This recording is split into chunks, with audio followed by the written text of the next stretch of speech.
안녕하세요. 화수당입니다. 네, 선생님 안녕하세요. 네, 안녕하세요. 선생님 요즘에는 어떤 상담이 좀 많을까요? 아무래도 신년 초고 그러다 보니까 가족에 대해서 조금 얘기가 많이 나오는 것 같아요.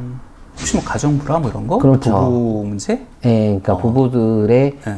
이혼 문제 아니면 가족끼리 합이 안 되는 거지. 자꾸 부딪히는 부분들. 저는 얼핏 듣기로는 올해는 소해해라서 네. 조상이 조금 이렇게 시끄럽게 구는 그런 해라는 얘기 듣긴 했었어요. 네, 이제 조상바람이 많이 부는 맞다, 한 해라고 그래. 제가 작년에 아마 그쵸. 백중 때 얘기한 것 같아요. 선생님이 얘기한 거구나. 네, 제가 얘기했어요.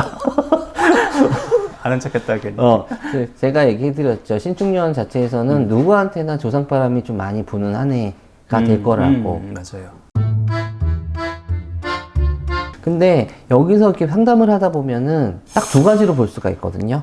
네네. 첫 번째는 성주가 상주신 자체가 떠버리게 되면은 첫 번째로 가장 자체가 바깥으로 내돌아요. 그러니까 그 성주신이 떠버리면은 네. 가장이 남편이 좀 외도를 한다는 그렇죠. 그러다 보니까 집안에 시끄러운 일이 있을 수밖에 없어. 당연하지 그건. 네, 집안에 시끄러운 일이 있을 수밖에 없는 거고 그러다 보니까 집안끼리 충이 일어나는 거죠. 이런 경우가 첫 번째는 그 문제. 두 번째 같은 경우는 이게 제일 심각한 문제거든요. 조상이 세 불이 네 불이야. 그러니까 조상이 나눠져 있다는 얘기예요. 그쵸. 네. 한 뿌리 조상이 돼야 되는데 김씨도 있고 이씨도 있고 조씨도 있고 이렇게 돼 버리는 거예요. 그 지금 현재에도 그럴 수 있겠구나. 그렇죠. 예를 들어서 엄마가 김씨고 아빠가 이씨야. 그럼 보통은... 김씨 이씨 조상이 이렇게 와서 합이 돼야 되는 건데 김씨 이씨에다가 갑자기 박씨가 들어온 거지. 그렇게 되면은 조상끼리 티각이 생기는 거예요. 이러니까 합이 안 될 수밖에 없는 거죠. 그렇기 때문에 많이도 불화가 생기는 부분인 거고 중간에서 이제 입장에서 뭐 남자분이 됐든 여자분이 됐든 너무 힘드신 거야. 그러니까 이렇게 살 바에는 내가 그냥 이혼하고 살겠다. 이런 분들이 많아. 근데 이게 옷의 원초적인 부분이지만은 또 하나의 부분은 사람들 자체에서 서로 배려를 안 하는 거지. 제가 이제 상담할 때 내가 늘상 얘기를 해드려요. 부모전에서는 지금 있는 자손들 자체 세대를 모르잖아. 네. 그리고 자손들은 부모전의 세대를 모르잖아.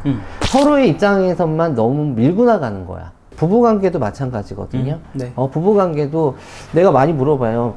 대부분 오시면은 이혼수 있나요? 이렇게 물어봐. 그래서 내가 이혼 왜 하시려고 그러는데요? 참고 하다가 지금 안 돼서요. 근데 참고가 아니라 올해 갑자기 왜 이혼을 할까?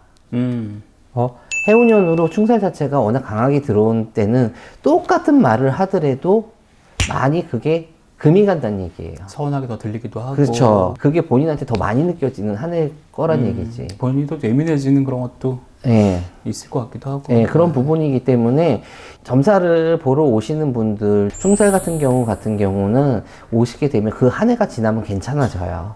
근데 그때 잠깐을 못 참아서 후회 없는 선택을 안 하셨으면 좋겠어. 그러니까 여러분들 조금 내가 당장 힘들다고 해가지고 모든 거를 너무 급작스럽게 선택을 안 하셨으면 좋겠어. 왜 그런 부분이 생겨나고 어떻게 이겨낼 수 있는 방법을 찾아야지 내가 당장 현실적으로 이겨내지 못한다고 해서 그거를 피할 수 있는 방법은 찾는 건 아니라고 봤거든요. 분명히 그런 뒷 배경에는 말씀처럼 성주에 대한 문제, 그다음에 또 조상에 대한 네불이 세불이 뭐 하시는 분들, 그러니까 원만한 부부 관계를 원하시고 가정의 화합을 위하시는 분들은 또 이런 것들을 좀 문제를 해결하시면 그럼요. 조금 더 많이 좋아지는 거죠. 그것 때문에 고민하고 막 힘들어 하시는 데는 이유가 있으니까 그 이유 자체는 풀면 되거든요. 문제가 있으면 답은 있기 마련이니까. 그러니까 좀 이런 고민 되시는 분들은 또 새해 연초라 네. 운세 이런 것도 많이 보시잖아요. 네. 겸사겸사해서 그런 것도 좀 가정에 대한 부분, 네. 또 뭐 배우자에 대한 부분도 좀 같이 물어보시면 좋을 것 같아요. 네. 선생님 만나면 조금 더 잘 해결되지 않을까 싶은 믿음도 있고. 혼자보다는 좀 수월해지지 않을까 생각이 들어요. 혼자서 고민하는 것보다는 조금 해결 방법을 찾고 아닌 거는 단칼에 자르긴 잘라야 돼. 그렇죠. 진짜 쓰레기랑 같이 살 수는 없잖아. 그러니까. 나도 쓰레기 되는데 같이 죽을 수는 없잖아요. 네네. 하지만은 이거를 보완해서 할 수 있다고 하면 같이 더불어서 같이 가는 게 더 좋은 방법이니까 얘기를 해드리는 거예요. 그래요. 올해 신축년에는 제가 분명히 얘기를 해드렸어요. 조상바람이 많이 부는 한 해이기 때문에 본인들이 많이 참고 넘어가야 될 부분도 있어요. 있는 부분이니까 그거는 감안을 하셔서 올해 상처 없는 한 해가 되셨으면 좋겠습니다. 알겠습니다. 참고하셔서 선택 고민 좀 하셨으면 좋겠습니다. 네, 감사합니다. 허수당이었습니다.